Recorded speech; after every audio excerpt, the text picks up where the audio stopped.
Nowadays, when you hear someone talk about a runner-style game, it's hard not to think of loads of middling to poor mobile games that were all the rage for quite some time. The thing is, the classic BIT.TRIP runner games predate those titles and shouldn't be lumped in with them. By contrast, this is a series known for its quirky charm, fair but generally challenging designs, and some great music that complements the action. This reintroduction of the second game in the series is a great reminder of how generally simple gameplay can be well executed and compelling. The name of the game here is to keep running, jumping, sliding, kicking, and more as you attempt to get through 120 levels of progressively more difficult fun. Starting out with the basics, you'll get a chance to simply get into the groove of things, and early on you'll quite possibly get some perfect runs on your first try. Enjoy those times while they last, because the further you get, the higher the bar will be raised.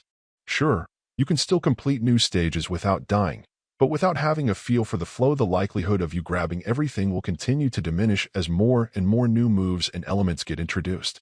The pacing is reasonably gentle, giving you a few stages to acquire and get acclimated before adding more, but you'll be juggling quite a lot pretty quickly.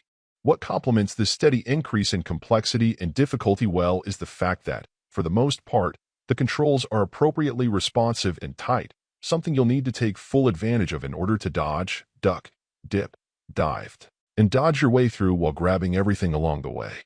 This is very much an experience where you can feel in the zone at times, completely in tune with the stage and what's happening. But if you let your concentration slip just a little bit, it can come crashing down pretty quickly. I think more so than most titles, the runner games are certainly fun, but they can be a bit taxing the longer stretches you try to play it in. You really need to give it your full attention, so the best approach may be to attack it in bursts, and that also helps add a little longevity to boot. Normally in reviews like this I'd spend some time covering the downsides, but this is one of those titles where outside of taste there isn't too much to complain about. I will say that while its successor, Runner2, was more weird and varied, it also seemed to let some of its sections get too long, a problem I don't feel here. Yes, you'll need to push at times to survive until the checkpoint or the end, but for whatever reason the course designs here feel more fair, even when they continue to push you to improve.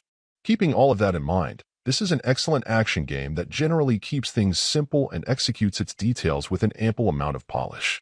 Recommended without much hesitation, especially for a steal of a price. Overall, my final score for the game ended up being an 8.6. And if you're interested in picking it up, it's currently available on the Switch eShop for $9.99.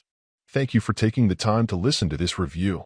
And if you'd like more information or ideas of indie games worth checking out on Switch, be sure to click on the link provided in the description. Until next time.